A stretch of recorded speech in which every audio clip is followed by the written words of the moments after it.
Сайн уу та бүхэнд энэ өдрийн мэндийг хүргэе. Монгол улсын нийт шүүгчийн чуулганд хүрэлцэн ирсэн Монгол улсын ерөнхийлөгч, за улсын их хурал засгийн газрын төлөөлөл, шүүхийн ерөнхий зөвлөл, шүүхийн сахилгын ороо, за хууль сахиулах байгууллага, шүүх эрх мэдлийн байгууллагын системд багтдаг албан хаагч та бүхэнд нийт шүүгчийн 3 дугаар чуулганы мэндийг өргөн дэвшүүлье. За би илтгэлийн сэдвээ би тогтолцооны шинжилгээг хийж өрн дууслаа. За цааш чанарын дэвшил рүү гэсэн юм агуулгаар илтсэн байгаа. За илтгэл маань нэлээд өргөн үрээтэй байсан учраас би энд нэлээд товчилж ярина. Монгол Улсын дэд шүүхийн вебсайт дээр дэлгэрэнгүй илтгэл QR кодоор уншуулаад тавигдах болно. За англи монгол хэл дээр тавигдах болно. За Монгол Улсын нийт шүүгчийн чуулган бол шүүх эрх мэдлийн тогтолцоонд нээлттэй ил тод байдал, дотоод арчлал, эрх тэгш оролцоог харилцсан ойлголцлыг бэхжүүлэх чухал талбар мөн. Өөрөөр хэлбэл энэ асуудлуудыг ярилцах, хэлцэх талбар болж байна. Анх дахь чуулганы онцлог нь Монгол Улсын үндсэн хуулийн нэмэлт өөрчлөлт болон шинжилэн батлагдсан Монгол Улсын шүүхийн тухай хуулийн дагуу анх удаа шүүхийн өөрийн удирдлагын механизмыг ашиглаж асуудлыг хэлцэж ирсэн. За нийт шүүгчийн 2 дугаар чуулганаар шинтгэлийг гүнзгийрүүлэх асуудлуудыг тухайлан авч хэлсэн юм а. Чуулганаар хилцсэн асуудлуудаар гарсан санал зөвлөмжийн хүрээнд шүүхийн шинтгэлийг урагшлуулах чамгүй ажлууд өрнөсөн. За энэ асуудлаар Монгол Улсын дэд шүүхийн шүүгч банзагч бас мэдээлэл хийх болно. За миний хувьд тоомлон хэдэн асуудлыг хэлье гэж бодож байна. За нэн чухал олт бол анхан болон давзаалтгчдын шүүхийн тогтолцоонд тойргийн дагнсан шүүхийн томоохон өөрчлөлт хийгдсэн. Анхан давзаалтгах шатны тойргийн болон төрөлцсөн 88 шүүх үйл ажиллагаа явуулж байна. Тэр дундаа шинээр 2 шүүх шинээр үйл ажиллагаа явуулж эхлэхээр зохион байгуулалтын аргамжаа авагдсан. Цаашид дүүргийн эрүү иргэний хэлбэр ажиллагааны шүүхийн ачааллыг зохистой дэвшинд байлгах, зарим төрлийн хэрэг маргааны харьяаллыг эргэн харах, мөн эх оны эхний өдрөөс ажиллаж эхлэх, гэр бүл хүүхдийн хэргийн дагсан шүүхийн хэрэглэх процессын хуулийн шинжил, байр тоног төхөөрөмж, хүний нөөцийн сургалтын бэлтгэл ажлыг нэн яралтайг үүсгэх шаардлагатай байна. Энэхүү шүүхийг байгуулах явдал нь өөрсдийн эрх зүйн тогтолцоог илүү хүнлэг, боловсронгуй болгохоос гадна олон улсын өмнө өгсөн амлалтаа биелүүлж буй Монгол улсын үүрэг мөн. Дараагийн чухал үр дүн бол шүүх эрх мэдэл хөгжлийн бодлоготой байх хуулийн заалт биелэлээ олж эх 10 жилийн Монгол улсын шүүх эрх мэдлийн хөгжлийн бодлого батлагдсан явдал юм. Уг баримтчиг батлагдсанаар шүүхийн хөгжил зөвхөн салбарын асуудал биш гэдгийг нотолсон. Төрийн эрх мэдлийн 3 салаам учир хамтран оролцохоор эрх зүйн орчныг бүрдүүлсэн юм. Хөгжлийн бодлогод үндсэн 7 зорилго, 16 зорилтын хүрээнд нийт 79 үйл ажиллагаа хэрэгжүүлэхэд бүх шатны шүүх болон нийгмийн шударга ёсны тогтолцооны олон байгууллага хамтран оролцохоор тусгагдсан. Одоо холбогдох байгууллагуудын дунд байнгын ажиллагаатай ажлын хэсэг байгуулах замаар зохион байгуулалтад орж бодлогын хэрэгжилтийг хангах ёстой. Цаашид эдгээр байгууллага хоорондын уялдаа харилцах дүрмийг үндсэн хуульд нийцүүлэн албан ёсоор хуульчлах ажлын эхлэлийг тавих цаг ирсэн байна. За би энд нэг тухайлан асуудал хөндөе гэж бодож байна. Улсын дэд шүүхээс хууль тогтоомжийг боловсронгуйлах зорилгоор хүргэсэн саналыг улсын хурлын чуулганаар хилцэхэд улсын дэд шүүх саналаа чуулганд албан ёсоор өөрсдөө уншиж сонсгодог болох улмаар гишүүдийн буюу улсын хурлын гишүүдийн асуултанд хариулах боломжийг бидэнд олгож өгөөч гэдэг саналыг улсын хурл хууль санаачлагч байгууллагууд уламжилсан. За гэхдээ бидний саналд ямар нэг хариу өгсөнгүй өдийг хүрчлээ. Өөрөөр хэлбэл жил гарсан болж байна гэсэн үг. За үүнийг парламентын дэг тусгаж харилцсан уялдаатай хамтын ажиллагаа хөгжүүлэх хэрэгцээ шаардлага байна гэж үзэж байна. За ахиж дэвшил гарсан бас нэг талбар бол хууль тайлбарлах ажил байлаа. Эрх зүйн үндэс бүрдээгүн улмаас хууль тайлбарлах ажил 12 жил гацаанд орсон. 2022-оос 2025 онд хуулийг зөв хэрэглэх талаар албан ёсны 18 тайлбар гаргасны 73% нь процессын шинжтэй байна. Процессын хуулийн тайлбарууд нь иргэд болон холбогдох байгууллагуудтай харилцах журмыг салаа автгахгүйгээр нэг зүгт чиглүүлж, шүүх болоод хууль сахиулах прокурорын байгууллагын өмнө иргэд ялгарлагдахгүй, алагчлагдахгүй байх суурь зочмыг хамгаалах алхмууд хийгдсэн юм а. Шүүхийн салбар дахь судалгаа шинжилгээ хөрсөн түвшиндөө хандж үл болох ажил юм. Академик болон практик судалгаа шинжилгээнд суурилсан шүүхийн шийдвэр гаргах ажиллагаа нь эрх зүйн хөгжлийг түүчээлэх суурь гэдэг нь эргэлзээгүй үнэ. Шүүхийн академиас 2021-с 2025 онд 229 судалгааг эрхлэн гүйцэтгэж 155 дотоод сургалт зохион байгуулж давхарцсан тоогоор 13441 шүүгч хамрагдаад байна. Өнгөрсөн 2 жилд 9 шүүгч судлаач шалгаран ажиллаж 14 судалгааны тайлан нийтлүүлсэн. Шүүгч судлаач нар судалгааны арга зүйд суралцаа зогсохгүй өөрсдийн практик туршлага бусдад хуваалцах, шүүхийн академийн хүний нөөцийг чадваржуулахад харилцан өгж байна. За шүүхийн гадаад харилцаа хөгжсөн талаар. Сүүлийн жилүүдэд Монгол улсын гадаад харилцаа хэрхэн хөгжиж байгаатай зэрэгцсэн шүүхийн гадаад харилцаа нэлээд өргөжөнд хэллээ.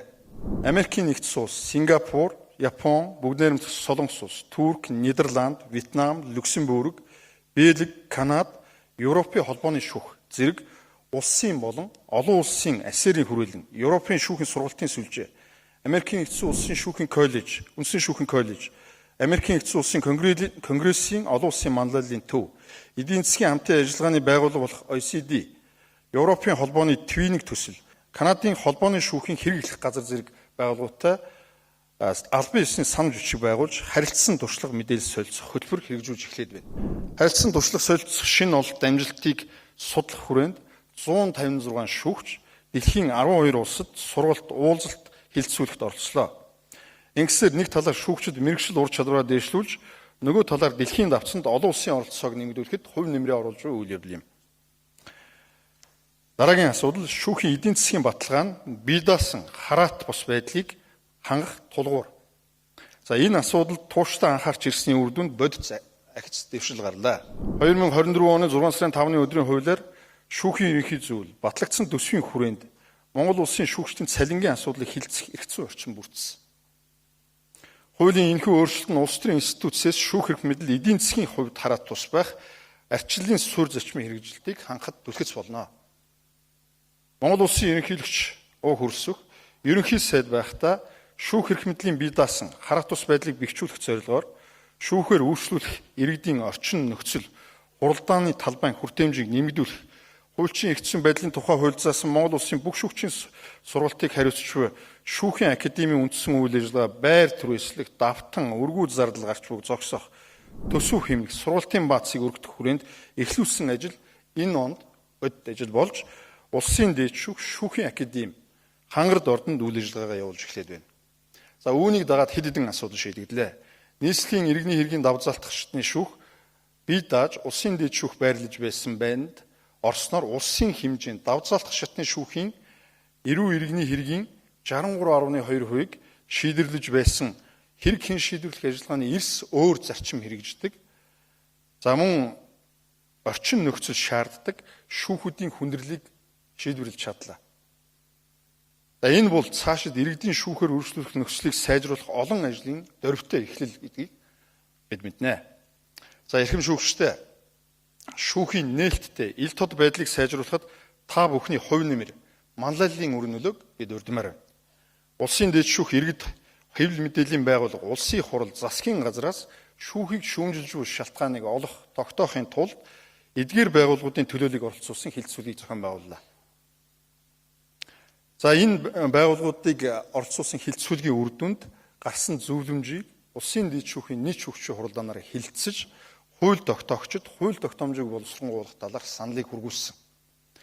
Улмаар шүүхийн ил тод нээлттэй байдлыг хангах чиглэлээр Монгол улсын шүүхийн тухай хууль болон процессын хуулиудад өөрчлөлт орж шүүхийн нээлттэй ил тод байдлыг хэрэгжүүлэхэд зарчим арга зам хэлбэрийг улам тодорхой болгосон юм. Үүнээс хойш зөвхөн шүүхийн сувг хуудасаар 322 шүүх хуралдааныг олон нээлттэй дамжуулаад байна. Энэ бол шүүгч шийдвэрийнхээ өмнө итгэл дүүрэн зогсох, олон нийтэд бодит байдлыг нээлттэй харуулах, хуулийн гүнзгий процессын талаар иргэдэд ойлголт өгөхөд оруулж буй та бүхний хувь нэмрээ. Шүүхийн шинтгэл дараагийн түвшинд гарч гүнзгийрэх ёстой. Цаашид шүүн туслах ажиллагаа зорилгодоо хүрэх арга зам буюу процессыг шударга болгох хууль тогтоомжийн хүрээнд шударга ёсыг хүн бүрт тэгш хүргэх. Үүнийг илэрхийлэх үс шийдвэрийн чанарын дэвшилд хичээл зүтгэлээ чиглүүлэхэд дараах шаардлагууд тавигдж байгааг та бүхэнд төлөвлөе. 1. Шүүн туслах ажиллагааны чанарыг хэмжих үзүүлэлт арга зүйг шүүгчийн хараат тус байдлын зарчим болон орчин үеийн хэрэгцээ шаардлагад нийцүүлэн хөгжүүлэх талаар хэдэн зүйл хэлье. Өнөө цагт шүүх юуны тулд оршдгийг 4 онлын төвшөнд олон нийт олон улсын байгууллагууд тайлбарлаж байна. Нэгдүгээрт эрх зүйт ёсны, хоёрдугаарт нийгмийн шударга ёсны, гуравдугаарт менежментийн буюу үр нөлөөний, бие даасан байдлын гэсэн үзэл хандлагууд хослон оршиж байна. Шүүх хууль хэрэглэгч институт байхын зэрэгцээ хүний эрх арчлалын баталгаа, түүнчлэн үйлчилгээнийхээ чанар, түүнийг хэмжих шалгуур үзүүлэлтүхий нийгмийн үйлчилгээ үзүүлэгч байгууллага гэсэн үзэл хандлага дэлхийн олон улсуудад хэрэгжиж байна. Улсын дэд шүүх хяналтын журмаар хэрэг шийдвэрлэх ажиллагааны онцлог олон улсын сайн дуршлагыг харгалзан ажлын чанарыг хэмжих үзүүлэлтийг анх удаа тодорхойлж энэ онд хэрэгжүүлж эхлээд байна. Чанар үр нөлөөний үнэлгээнээс шүүхийн ачааллыг даван туйлж буй хувь, иргэдийн болон хуульчдын сэтгэл ханамж зэрэг олон талбарын мэдээллийг тодорхойлж, хэмжиж, сайжруулах болон хэвээр хадгалах хүчин зүйлсээ арсеналаар тогтоож болохоор байна. Энэ талаар бид арга зүйн хувьд бусад шүүхтэд дэмжлэг үзүүлж хамтран ажиллах боломжтой. Мөн Монгол улсад хэрэгжиж байгаа төслүүдийн хүрээнд үр дүнгээ хэрхэн өгч байгаагч бид хэмжих болцоотой болж байгаа. Шүүн таслах ажлын чанарын үнэлгээ нь шүүгч шүүхийн захиргааны үйл ажиллагааг бүхэлд нь үнэлэхэд чиглэсэн ба хэн нэгнийг тухайлан хэмжих эсвэл шүүхийн харах тус байдалд ямар хэлбэрээр халт хорлолго биш юм. Харин ажлын гүйцэтгэлийн өнөөгийн дүр зургийг бүхэлд нь харуулах, анхаарах хэсгийг онцлох, цаашид хөгжүүлэх, улмаар бодлого боловсруулахад үнэлэлтэй мэдээлэл хангах зорилготой гэдгийг та бүхэнд танилцуулж байна. За дараагийн асуудал шүүхийн үйлчлэгээний чанар үр нөлөөг дээшлүүлэхэд шүүгчийн ачаал хэтийдэн хитрээгүй, шүүхийн төсөв нь шүүн таслах ажиллагааны онцлогт тохирсон хүрэлцээтэй байх шаардлагатай. Энд нэлээд анхаарал татсан хэдэн судалгаа яригдана гэдгийг та бүхэн танилцуулъя. За нийт шүүгчийн 2 дугаар чуулганы үеэр ч хөндөж байсан сул орон тооны нөхөн бүрдүүлэлт одоо ч хийгдэж чадаагүй. Эсрэгээр ачаал улам нэмэгдсээр байхад бодлогын ямар нэг арга хэмжээ авч чадаагүй байгаа нь эрх зүйн болоод зохион байгуулалтын арга хэмжээ дутмаг байгааг шууд илэрхийлж байгаа. 2016 онд Монгол улсад 516 шүүгч ажиллаж байсан.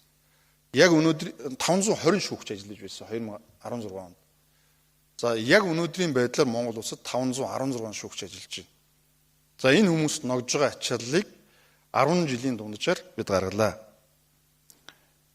Энэ 10 жилийн хугацаанд эрүүгийн хэрэг 130% өсөлттэй.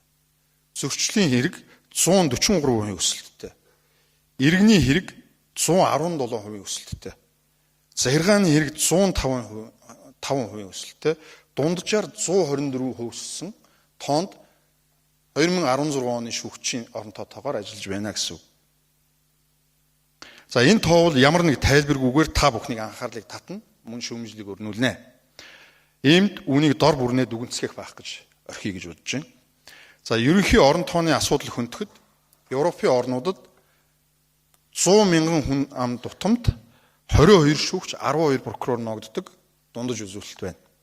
За Монгол улсад 19 шүүгч 20 прокурор ногдож байгааг та бүхэн харж байна. Шүүгчийн сонгон шалруулалтын одоогийн практикт яагаад энэ нөхөн бүрдүүлэлт хийгдэж чадахгүй байна гэдэг шалтгааныг би хэлье гэж бодож байна. Нэгдүгээр шалгалтын даалгавар боловсруулах хамтын зохион байгуулалт мэргэжлийн хамтын оролцоо огт байхгүй байна. За мөн энэ шалгалтыг авч байгаа арга зүй за болон практикт хяналтын тогтолцоо огт бас байхгүй. Нэр дэвшигчийг бэлтгэх механизм огт байхгүй. Уг нь хуульд энэ тусгагдсан. Гэхдээ үүнийг хэрэгжүүлж чадахгүй гэдгийг хөрлөө. За үүнийг цааш шийдвэрлэхийн тулд шалгалтын сорил, даалгаврын сан холбогдох бусад загвар материалыг нээлттэй түгээдэг байх ёстой. Мэргэжлийн хороо байгуулах зэргээр сул орон тооны нөхөн бүрдүүлэлтийг сайжруулах зохион байгуулалтын бөгөөд хуульд өөрчлөлт оруулах олон арга замуудыг нэгийг сонгох ёстой. Замуудаас 2025 оны шүүхийн төсвийг дотоодын нийт бүтээгдэхүүнтэй харьцуулж үзвэл 0.38% байна. За хөгжингүй орнуудтай харьцуулахад энэ дүн бага хэмжээнд тооцогдно. За шүүхийн төсвийн хүрэлцээтэй байдлыг хангах бодлогын гол чиглэл нь нэгдүгээрт шүүхийн үндсэн үйл ажиллагааны зардлыг дунд хугацаанд улсын төсвийн тогтвортой хувьд барих шаардлага байна. За хоёрдугаарт 100 мянган хүн тутамд ногдох шүүгч шүүхийн ажилтны тоог ачааллын нормтой уялдуулах бодлогоор дэмжих хэрэгтэй. Гуравт нэн төрөнд амь тариа хэрэгтэй байгаа асуудлуудад богино хугацаанд эрчимтэй хөрөнгө оруулах шаардлага байна. За хоёр дахь гол асуудал бол шүүн таслах ажиллагааны чанарын гол үзүүлэлт болох процессын чанарыг сайжруулах шаардлагын талаар та бүхэнд хэдэн зүйл хэлье. Монгол улсад 2024 онд ирж ажилласан нүүбийн тусгай илтгэгчийн илтгэлд тусгагдсан тайланд 2019 оны шинтгэл зөв чигтээ өрнөж байна. Гэхдээ үүнийг бүрэн хэрэгжүүлэхийн тулд процессын шинжилэл шаардлагатай байна. Дээр нь санхүүгийн нөөц болцоо шаардлагатай байна гэдгийг хөндлөнгийн судалгаагаар тогтоосон. Олон улсад процессын шударга ёсыг зөвхөн хууль зүйн шинжилгээ ухааны хувьд биш, процессд оролцогчид нөлөөлөх норматив дүрм журам, аливаа зан үйл болон бусад олон талт хүчин зүйлийн хослол өнцгөөс авч үзэж байна. Тухайлбал нийгмийн сэтгэл судлаачид 1970 оноос шүүх цагдаа зэрэг шударга ёсны тогтолцоон дэх институтийн процессын шударга ёсыг судалж эхэлсэн. EBSCO-с гаргасан тайланд яавал шударга байх юм бэ гэдэг хэдэн үзүүлэлтүүдийг гаргаж, нэгдүгürt шүүх талаасаа шүү. Нэгдүгürt дуу хоолойгоо хүргэх боломж. Хоёрдугаарт тэгш төвийг сахисан хандлага. Гуравдугаарт хүндэтгэл. Дөрөвдүгээрт итгэл төрүүлэхүйц байдлыг процессын шударга ёсны үндсэн дүрм зарчмаар тодорхойлсон юм байна. Эдгээр нь хуралдаанд оролцогчийн шүүхийн шийдвэрт итгэх, шийдвэрийг сайн дураар хэрэгжүүлэхэд нөлөөлөх гол хүчин зүйлсээ гэж үзэж байна. Ийм хосломл, цогц хандлага бидний шинтгэлийн үзэл баримталд гарцаагүй шинжтэй бөгөөд энэ талаар анхаарч шийдвэрлэл зохих хэд хэдэн асуудал жишээг бид өрдөө. Нэгд, хөгжингүй улсуудын адилаар Монгол улсын үндсэн хууль, процессын хуулиудад хэргийн талуудын тэгш байдлыг хангах зохицуулалт зарчмууд уг нь тусгагдсан. Гэвч тухайлбал одоогийн эрүүгээр хэцсэн орчин түүний хэрэгжилтэд энэхүү тэгш байдал тэнцвэрийг де-факто хангахгүй байгаа дараах асуудлыг хэлж болно. Шүүхээс өмнөх шатанд нэгдүгürt хүнийг эрүүгийн процессд гэрчээр эхлэж оролцуулаад авсан мэдүүлгээ ялагчшаар татсны дараа нотлохоримтоор ашиглах явдлыг улсын дэд шүүх хэрэг хэн шийдвэрлэх ажиллагааныхаа явцад зогсоохоор хэд хэдэн тогтоол гаргасан. За гэхдээ энэ бүхэлд нь үр дүнгээ өгч чадахгүй байсан учраас албан ёсны тайлбар гаргах замаар энэ асуудлыг таслан зогсоосон юм. За уг асуудлыг хууль тогтоогчид уламжлаад энэ оны 6 дугаар сард хуульд өөрчлөлт орж албан ёсоор хууль зүйн хувьд засагдсан юм. Энэ бол процессын шударга ёсны тогтолцоог сайжруулах олон шаардлагын нэг жишээ. Хоёр дахь жишээ. Өмгөөлөгч, яллагдагчийг зөвхөн хэрэг бүртгэх мөрдөн шалах ажиллагааны төгсгөлд прокурор ялах дүнэлтээ бичсэний дараа хавц тэрхтээ танилцуулснаар мэтгэлцээнд бэлтгэх боломж нь хязгаарлагдаж, яллах тал де-факто давуу тал болж авдаг. Эрх зүйн зарчмын хувьд гин буруугийн асуудлаар шүүгдэгч прокурор, нэг бол өмгөөлөгч прокурор, хоёр адил дэгш боломж мөн нөөцөөр хангагдсан байх ёстой. Энэ процессын шударга ёсыг хангах дараагийн жишээ юм. За шүүхийн шатанд юу болж байна гэж. Мэтгэлцэх зарчим нэгдсэн стандарт бодит үр дүнгийн хувьд чамлалтай хэвээр байна. Мэтгэлцэх зарчмыг хангахад шүүгчийн эрх мэдлийг оновчтой хэрэгжүүлэхгүй бол шүүгч өөрөө тэнцвэрийг алдагдуулах эрсдлээс бид арга зүйн хувьд өрчлөн сэргийлэх ёстой. Финландд шүүхийн процессын чанарыг хэмжих үзүүлэлтэд шүүгч талуудын яриаг анхааралтай сонсож ойлгож буйгаа бодитоор харуулах буюу харилцсан үйлчлэлтэй байх шалгуурыг тусгасан байдаг юм байна.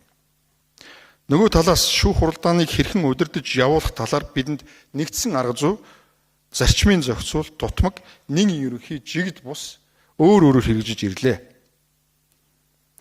За иймд бид хуралдаанд бэлдэх, хуралдаан удирдах арга зүй, зарчмыг тодорхойлж, сургалтын хөтөлбөрүүдэд тусгах. За мөн шаардлагатай бол процессын хуулийг өөрчлөх замуудыг сонгож болно. Хоёрт дэ юрэ буюу хууль, журмын хувьд ч анхаарал татсан асуудлууд бий.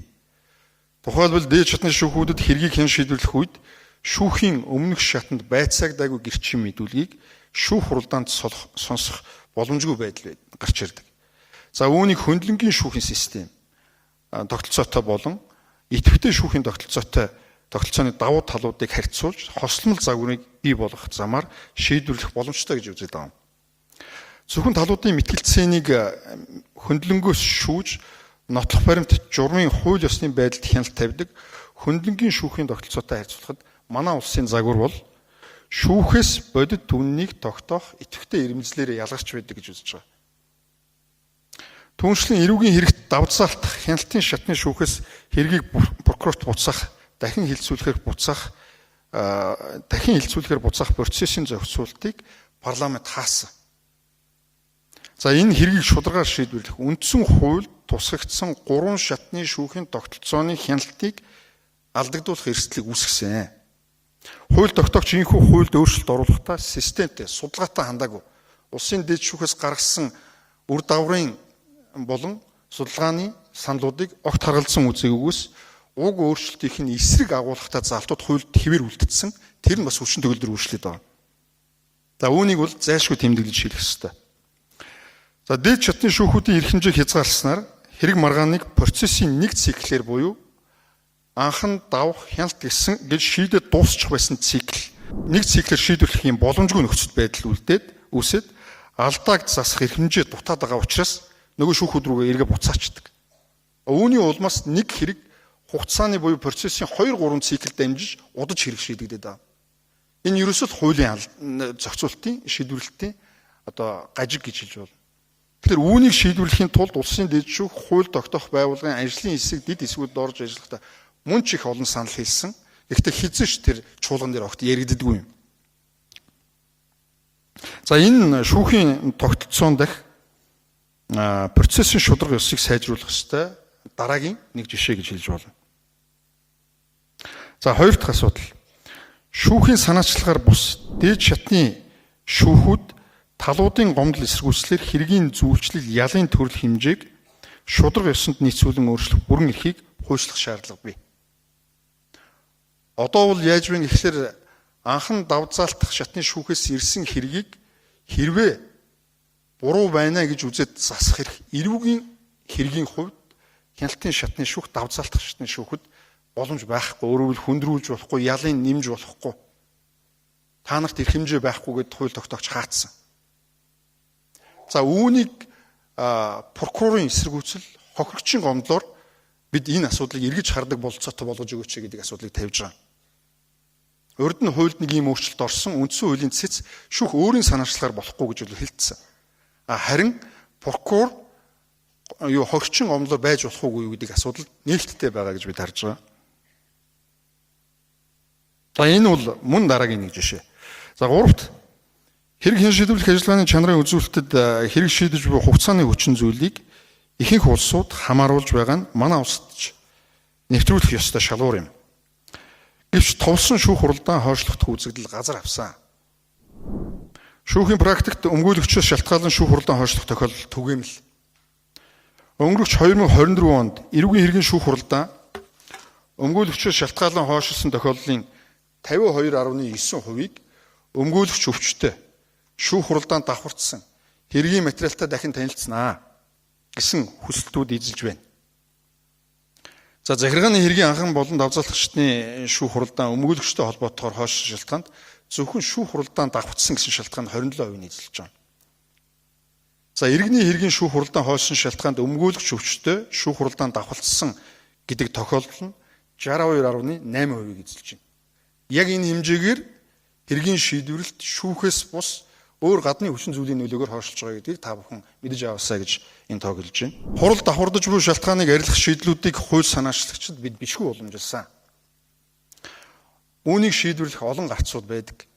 Олон улсын туршлагаар анхан давах хяналтын шатны шүүхэд оролцох өмгөөлөгчдийн бүртгэлийг тус тусад нь үүсгээд ирэх олгоод ингээд нэг өмгөөлөгч 3 шатны шүүх хуралдаанд зэрэгцэж ордог явдлыг халчдаг. За ийм боломж бидэнд байна. Гэхдээ энэ мэргэжил ур чадварын хувьд карьер хөөх юм боломжтой ийм шийдлүүдийг бид санал болгож байсан. Гэхдээ энэ огт яригдахгүй хууль тогтоох байгууллага дээр. За өмгөөлөгчдийн байгууллагын зүгээс энийг бас судалж үзэж хууль тогтоогч санал болгосоо гэж бодож байгаа. Өөрөөр хэлбэл өмгөөлийн зах зээл гэдэг чинь мэдээж одоо хөлс төлбөртэй ийм зах зээл. Энд оролцох боломжоо дангаар монополж эзэлдэг ийм өмгөөлийн фирмүүд бас байдаг тийм үү. За үүнийг одоо хаалгах ийм зөв шийдлүүд Монгол улсад байгаа гэдгийг би хэлэх гээд байна. За дөрөвт процессын шударга ёс чанарыг сайжруулахад мэдээж ил тод байх бол чанарын гол үзүүлэлтийн нэг. Цаашид шүүх хуралдааныг шууд дамжуулах байдлаар ил тод байдлыг хангахтаа бид талууд камерын өмнө бие барих, мэтгэлцсэн бодиттой үр дүнтэй өрнөхгүй байх эрсдлүүдийг бууруулах ёстой. Яг үл энэ талаар прокурор өмгөөлөгчдийн зүгээс бидэнд бас хүсэлт санал тавиад байна. За хуралдаанд оролцогчийн хувийн халдшгүй байх эрхийг хангахад анхаарч ажиллах бидэнд зайлшгүй шаардлага бий. Бид олон улсын туршлагуудыг бас судалсан. За судалгаагаар дэлхийн 137 үндсэн хуульд, улсын үндсэн хуульд, үндсэн хуульд тухайлан баталгаажсан хувийн халдшгүй байх эрхийг хангах, шүүхийн ил тод байдлыг хангах ийм хоёр эсрэгцдэг үзэгдлийг энэ хоёр талд хэрэгцээний тэнцлийг олох үүднээс олон улсын туршлагад шүүх хуралдаанаас зөвхөн дууны бичлэгийг хүргэх, тодорхой нөхцөл шаардлагыг хүлээн зөвшөөрсөн этгээдэд хурлын видеог захимаар өгөх, шүүх хуралдаан даргалагч шууд дамжуулалтыг хэдийд ч зогсоох хэрэгтэй байх. Сэтгүүлчдэд зөвхөн текстээр хурлын явцыг олон нийтэд хүлэхийг зөвшөөрөх зэрэг хэсэгчлсэн нээлттэй байдлын зарчмыг олон улсын шүүхүүд, улс улсын шүүхүүд ашиглаж байна. Эдгээрийг хэрэг маргааны онцлогт нийцүүлэн хэрэгжүүлэх боломж манай улсын шүүхийн тогтолцоонд нээлттэй. Энэ заавал хуульд өөрчлөлт орох шаардлагагүй. Бид олон улсын грек конвенцэд нэгдээд орцсон үүргийг биелүүлэх хэрэгтэй байна. За нөгөө тэгвэр 1991-ээс 2022 оны хооронд 165 улсын өгөгдөлд хийсэн дүн шинжилгээгээр Нидерландын профессорууд гүйцэтгэх эрх мэдлээс шүүх эрх мэдэл чиглэсэн сөрөг мэдээлэл халдлага хийх тохиолдол хэмжээ нь тухайн улсын хэвлэлийн эрх чөлөөгөөр нөхцөлддөгөө гэдгийг судалгаагаар тогтоосон байна. За энэ мэдээж одоо олон нийтийн шүүмж хэвлэл мэдээллийн эрхчлөлийн асуудалтай холбоотой нэлээд маргаан дагуулах асуудал та бүхэнд энийг нээлттэй орхин зүйтэй гэж үзэж байна. За үүнээс шалтгаалаад шүүхийн бие даасан байдал арчлалын баталгаанд чөлөөт хэвлэл ямар чухал оролцоотой ёс зүйтэй вэ гэдгийг ёс зүйтэй оролцох ёстой ийм орон зайг эзэлж байгаа вэ гэдгийг нээлттэй орхиё гэж бодож байна. За дараагийн маш чухал асуудал бол цахимжуулалт. За үүнийг оновчтой зохион байгуулж гүйцэтгэлийг эрчимжүүлэх шаардлагатай байна. Хүн төрөлхтөн технологийн ачаар нэг шугамд зэрэгцэх болцоо бүрдсэн. За бид сорилтва боломжит тулгуурлан уламжил шинжилгээг оновчтой хослуулах шаардлагатай байна. 2021 оны байдлаар Дэлхийн банкны глобал үзүүлэлтийн багийн судалгаагаар 120 улсын 77 шүүхийн үйл ажиллагаанд цахим технологийн хэрэглээг ямар нэг байдлаар нэвтрүүлсэн байна. Нүүбийн хөгжлийн хөтөлбөрийн e-justice төслийн мэдээллээр шүүхийн захимжуулалтын 10 талбарын үзүүлэлтээр манай улс алинд нь ч шаардлага хангасан үзүүлэлтээр бүртгэгдээгүй байна. 2024 онд Нүүбийн цахим засаглалын ирэмбээр харин Монгол улс 193 улсаас 46 жагссан байна. 2022 оны 74-р байртай харьцуулахад маш эрчтэй урагшилсан засгийн газрын түвшинд бол цахим оролцооны үзүүлэлтээр 37 жагсаж байсан бол 20 байраар урагшилсан байна. Гэтэл шүүх эрх мэдэл нь 10 жилийн өмнөх системтэйгээ сууж мэдээж байж болохгүй. Шүүхийн захимжуулалтыг олон хүн сэдвийн хувьд хөндөж байгаа. Захим шилжилт цаг алдаж бодтоор дөнгөж ихний алхамтайгаа залах гэж сууж байна. Энэ бол хэн нэгний эсвэл байгууллагын PR пропаганда биш. Энэ бол сэдв төдийч зүйл биш. Энэ бол хэрэгцээ, шаардлага гэдгийг та бүхэн чухалчилмаар байгаамаа. Олон улсад хэдийн цахим технологиг нэвтрүүлж, туршиж, хүрээлэн буй орчинд үзүүлж байгаа нөлөөг нь үрдэл хэмжээд экологийн шүүх байгуулад эхэлчихэж. За бид энэ баггүй хоцорсон орон зайг ухаалгаар товчлоод гүйцэх шаардлага бидэнд байна. Зарим хувийн байгууллага Монгол улсад шүү. Хялбархан шийдлэр шүүхийн шийдвэрийг 99.99% оновчлолтоор хураангуулах, утгачлсан хайлт хийх жижиг програмыг хэрэглээнд нэвтрүүлчих. За энэ залуучуудтай бид уулзсан. Бид аюулгүй байдлыг хангасан төвшөнд улсын дэд шүүхийн цахим хуудасд үүнийг байршуулсан байгаа. Өөрөөр хэлбэл арай сайжруулад гэсэн үг. Бид source code-ийн боломжийн төвшөнд бас авсан учраас өөрчлөлт хийгээд ингээд оролцоод хийсэн байна. За мэдээж цахим шилжилтэд бид нэг талаас аюулгүй байдал нууцлал, нөгөө талаас алгоритмын ил тод байдлыг мартаж болохгүй. Тухайлбал нэг зүйлийг хэлье. Тухайлбал шүүгчид хэрэг хуваарлах ажиллагааны систем нь аливаа хөндлөнгийн нөлөөлөлгүй буюу олон улсын хэмжээнд яригадаад байдаг нөгөө judge shopping гэж ярьдаг тийм. Өөрөөр хэлбэл шүүгчээ сонгож хэрэгээ хуваарлаад байдаг. За энэ дээр очлоо болохгүй бол татгалцсан. Дараагийн шүүгч тэр ингээ мэдэх боломжтой юм тохиолдлуудыг хэлээд байгаа. Judge shopping-гээс нэгдүгээр хамгаалах. Хоёрдугаарт venue shopping гэж ярьдаг. Шүүхийн харьяалал сонгодог ийм асуудлууд байдаг. Энэ бол олон улсын түвшинд яригддаг зөвхөн манайч биш. За энэ цоорхойг бол Монгол улсын дээд шүүх аль болохоор хаахын тулд энэ харьяаллын асуудлыг Монгол улсын дээд шүүхийн нийт шүүгчийн хуралдаанд харьяалуулдаг хуулиар. Тийм учраас энэ бол хилцэгдэж аливаа цоорхойг бөглөж бид энэ асуудлыг шийдвэрлэх болцоотой байдгийг. За энэ хоёр асуудлаас хамгаалах, за урьдчилан сэргийлэх, арга хэмжээ авч ил тод болох асуудалд ойлгомжтой хариулт өгөх шийдэл энэ систем буюу цахим систем заавал суусан байх ёстой. Энийг бидэнд ойлгуулсан байх ёстой, иргэдэд ойлгуулсан байх ёстой, улс төрчдөд ойлгуулсан байх ёстой. За ингээд мэргэжилт нэгт нөхдөө Монгол улсын үндсэн хууль зааснаар шүүхийн ерөнхий зөвлөлт хуульчдаас шүүгчийг шилж олох чухал үүргийг хэрэгжүүлдэг. Шүүгчийг шилж олох, шинээр томилох, оронтой бүрдүүлэх асуудалд энэ 4 жилийн хугацаанд дөрвтэй ахиц гарсангүй талаар би дээрх тоогоор илэрхийлж хэлж байгаа. Үүнээс шалтгаалan шүүгчийн ачаал хурцтал хэвээр болсон. Шүүгчийг дээд шатны шүүхэд томилон ажилуулах үндэслэл журам маш тодорхойгүй. Өөрөөр хэлбэл захиалга өгч байгаа байгууллагын саналыг үл тоодог энэ байдал газар авлаа. Олон улсын анхаарлын төвд албан ёсоор орж ирсэн judicial well-being буюу шүүхийн салбарын албан хаагчдын ачаал стрессийн эрүүл зохистой оршихуун асуудал манад анхаарлын гадна байна. Сүүлийн жилүүдэд дэлхийд дахинд судлаачдын анхаарлыг татаад байгаа шүүхийн бие даасан шүүгчийн хараа тус байдлыг хангах эрсдлийн бодлого даах чадамж бүрэн тодорхойгүй байна. Энэ удаагийн чуулганаар та бид эдгээр асуудлуудыг шийдэх шүүхийн захиргааны төв байгууллагад ажиллах төлөөллийн 5 шүүгчийг сонгоно. Илтгэл дурдсан өөрсдөд та бүхэнд иргэдэд тулгамдж буй асуудлыг хэрхэн шийдвэрлэхийг нэр дэвшигчнаас асуугаарай. Улмаар ажилдаа хандах хандлага, ёс зүйг нь ер нь бол энэ нэр дэвшигч нар маш олон шүүхийн шийдвэрүүдийг бодит байдлаар гаргацсан байна. Тэр шийдвэр дундаас энэ хүн хинбэ гэдэг бодитоор харагдана. Шийдвэрийг уншаарай. Тайзны 5 минутын яриагаар битгий сонгороо гэж хэлэх гээд байна. Оновчтой мэрэгэн сонголт хийгээрэй гэж шүүгчнаас хүсье. Үндсэн хуулийн нэмэлт өөрчлөлтөөс хойш сүүлийн 6 жилд саяны миний дээр танилцуулсан шүүхийн шинтгэлийн суурь ажлуудыг амжилттай хэрэгжүүлсэн. Үүнийг бид ерөнхийд нь бүтцийн буюу тогтолцооны шинжилгээ гэж нэрлэдэг байгаа.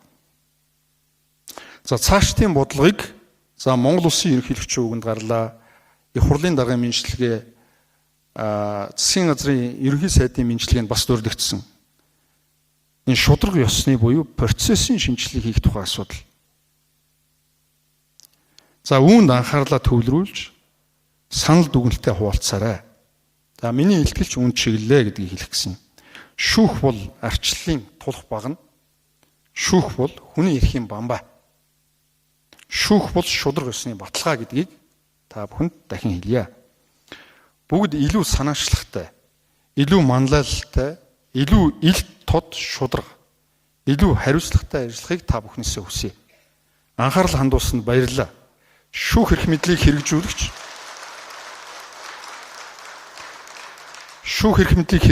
шүүгчдээ та бүхэндээ ирсэн зочид төлөөлөгчдөө ажлын амжилт, амьдралд нь хамгийн сайн сайхан бүхнийг Монгол улсын дээд шүүхийн нэрийн өмнөөс болон нийт шүүгчдийн өмнөөс хүргье. За баярлалаа.